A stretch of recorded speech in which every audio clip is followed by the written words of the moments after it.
El canal seco no tiene porvenir en competencia con el de Panamá.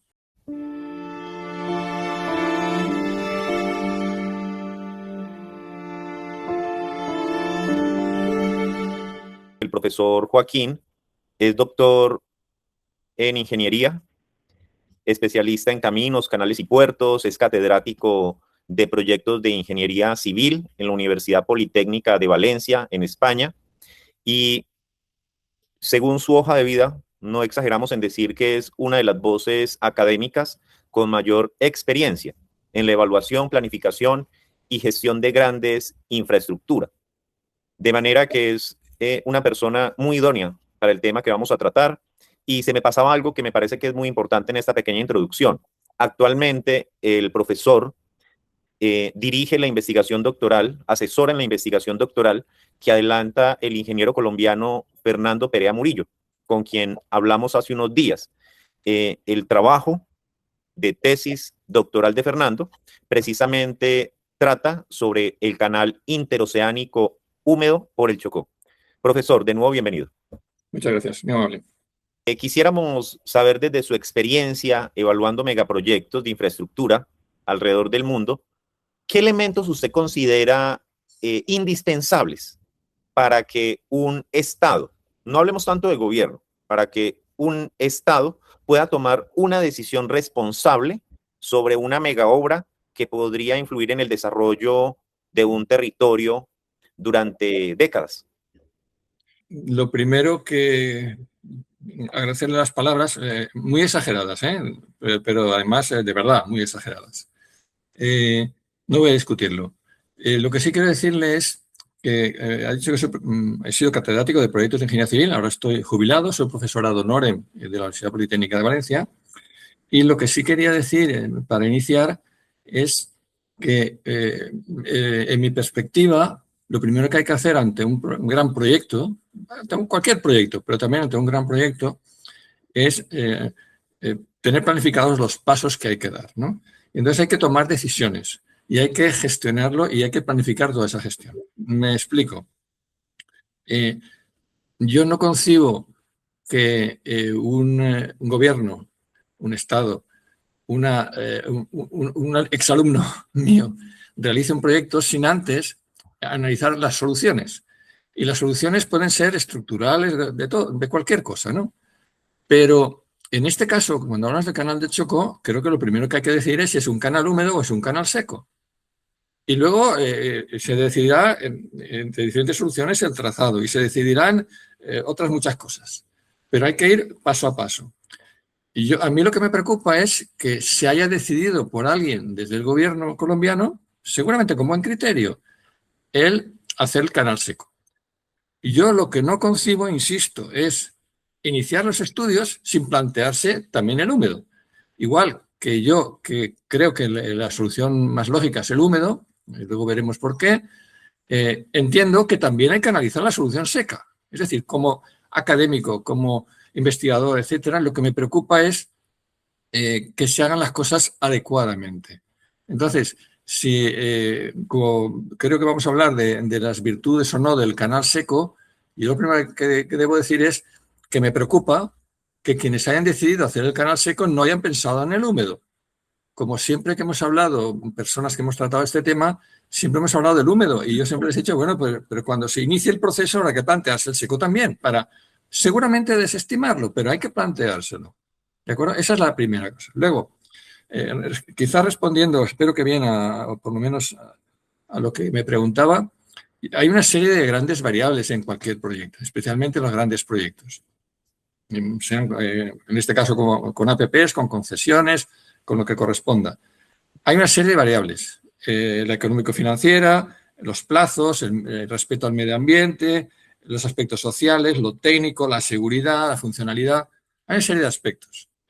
Entonces, y yo podría hablar en general, pero si me gustaría aquí hablar sobre el tema del canal específico del Chocó. Hay una premisa que yo quiero dejar clara también, que si hay que poner, en ambos casos, húmedo o seco, hay que decidir incluir dos puertos.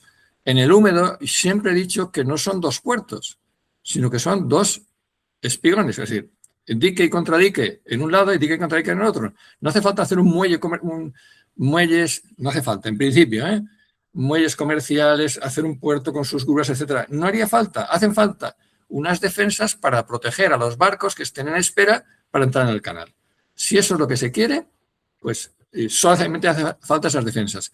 Si no, si los puertos se utilizan como canal seco y hay que atender a las embarcaciones para bajar los contenedores y todas las demás mercancías, hacen falta unos puertos megapuertos, grandes puertos, y eso encarece, evidentemente. Luego volveremos a eso.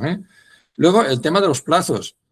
Hablando de plazos solamente de lo que es la construcción, bueno, cuesta un poquito más, evidentemente, el canal húmedo.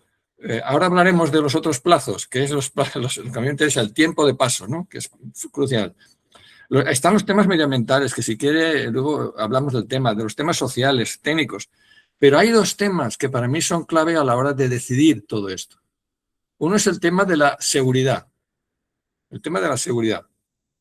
En un canal seco donde yo tengo una serie de vías de tren, voy bien respondiendo a su pregunta, ¿no? Entiendo, ¿no? Sí, señor. Vale. Sí. Si yo tengo, no es lo mismo que yo tenga un canal de 250 metros de ancho, por ejemplo, que tener unas vías de ferrocarril. Y ya no hablo de terrorismo, hablo simplemente de que en un momento determinado haya inseguridad. Ocurre en España. En España es muy frecuente que se paralicen unos determinados tramos porque ha habido unos robos de cables. Se imagina que hay unos robos de cables y hay que paralizar todo un proceso y tener durante 24 horas a 2 barcos, porque además son 2 barcos en el canal seco. Hay que tener uno a cada lado para descargar y cargar. Ese es otro tema importante.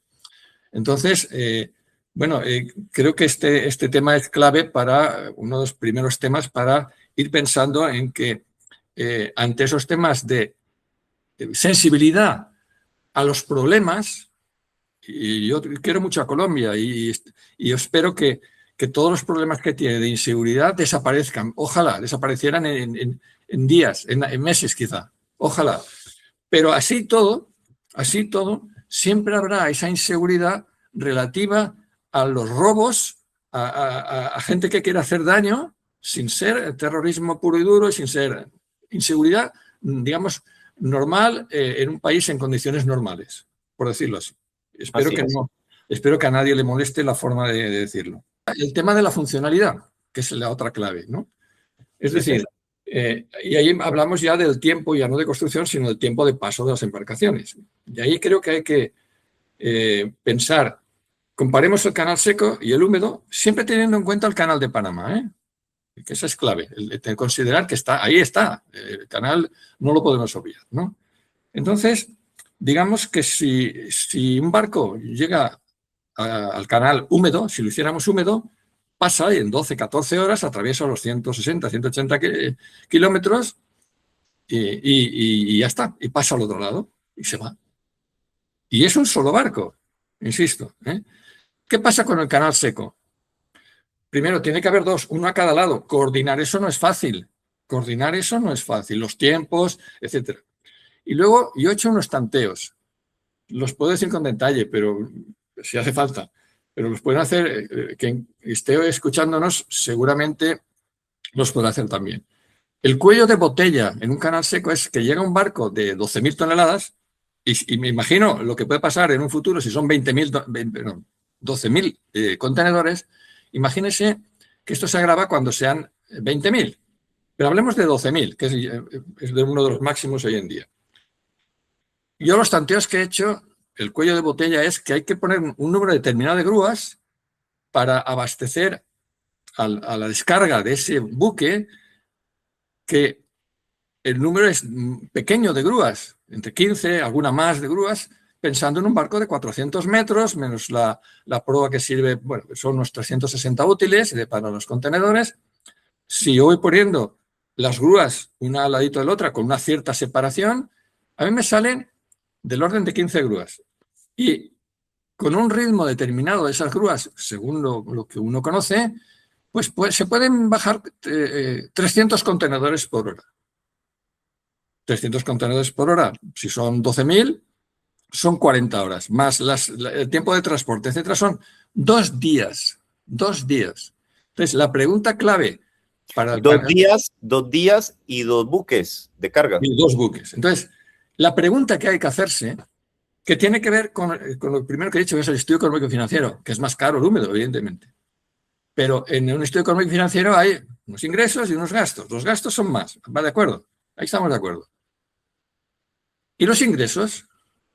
Si yo tengo un canal seco y los barcos, si tienen que pasar por allí y tienen estos problemas, 2 barcos, 40 y pico horas, ¿qué pasa? Que se van al de Panamá, se van al canal de Panamá y no pasan por aquí. ¿Y en Panamá qué hay? Pues bueno, todos sabemos que hay una serie de problemas que los están resolviendo, atacando, etcétera, etcétera, ¿no? Los barcos pequeños y medianos pues pasarán por allá, salvo que tengan esperas, que habría que analizarlo en el estudio, muchas esperas que también se están produciendo en el canal de Panamá. Y los barcos muy grandes que ya no puedan pasar por el canal de Panamá, ya existe alguno y habrá quizá alguno más, pues esos, el canal de Panamá lo puede resolver también. ¿Cómo? Pues modificando, como ya he hecho, ampliaciones del propio canal, o bien aprovechando los puertos que tiene y el ferrocarril que tiene. Ellos pueden rápidamente transformar eso en un canal seco. El canal seco no tiene ningún sentido. El canal seco no tiene sentido como competencia del canal de Panamá.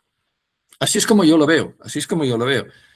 Me gustaría, porque otra cosa que he hecho una declaración de principios inicial, pero a mí me gustaría todo esto, estoy dispuesto a debatirlo, a comentarlo, incluso he pretendido hacerlo en la propia Panamá. No me han dejado.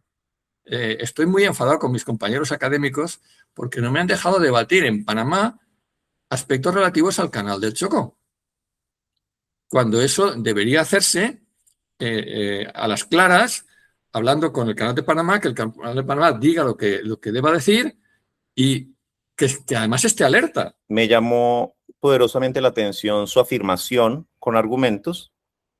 Abro paréntesis, el canal seco no tiene sentido en Colombia, ni sería competencia del canal de Panamá.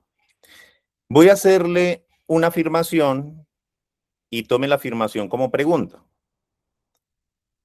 Porque hoy Colombia ya avanza. El contexto de esta conversación que estamos teniendo es que ya fueron aprobados los estudios de prefactibilidad del canal seco. Ese es el contexto de esta conversación.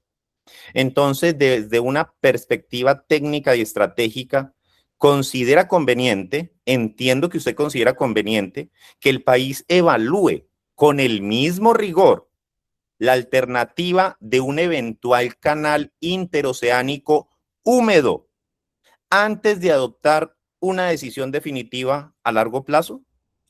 Esa es una convicción que yo tengo por mi forma de ser, por ser académico, pero también, en este caso, por las razones técnicas. Estoy convencido de que hay que hacerlo. Repito, los que han pensado en el canal seco deberían haber pensado en el húmedo y compararlo y ver todas y analizarlo y debatirlo. Y los que estamos pensando en el húmedo, que pensemos también en el seco. A mí, si ahora me pidieran, profesor Joaquín, háganos usted, inicia los estudios. Le contratamos, espero que no, pero me contratan para iniciar estos estudios. Yo lo primero que hago es plantearme el húmedo y el seco, los dos. Eso es lo primero que hago. A mí esto me gustaría que lo hicieran los demás también. A mí me preocupa porque estoy pensando que lo que quiere hacer el Estado colombiano, con este gobierno, espero que no se molesten, es hacer un ferrocarril que es bueno para esa zona, por supuesto, y 2 puertos. Y al final, todo eso combinado con el argumento del canal. Si se quieren hacer 2 puertos, que se hagan. Si se quiere hacer un canal, un ferrocarril, que se haga. Pero si se quiere hacer un canal, hay que pensar que a lo mejor quizá esta no es la mejor solución, por lo que estoy comentando, porque a lo mejor no tiene sentido. Si yo tuviera razón con mis argumentos, al final habrá 2 puertos que no sé qué sentido tiene, porque los puertos tienen que uno de los cometidos fundamentales es abastecer, decía, al hinterland, a la zona de influencia interior, ¿de acuerdo? Así Bueno, si eso se ha estudiado bien y tiene influencia tanto en un lado como en otro, pues estupendo. Yo no lo tengo claro. Tendría que ver los estudios y estoy pensando que seguramente se habrán hecho. ¿De acuerdo? El ferrocarril será para pasando por diversas estaciones que ya tienen nombre y apellido, pues bueno, pues perfectamente. Pero si se quieren hacer el ferrocarril, por una parte, y se quieren hacer los dos puertos, estupendo, pero como canal no tiene utilidad. Puede tener una utilidad residual posiblemente, pero no la que se quiere para que sea una alternativa al canal de Panamá.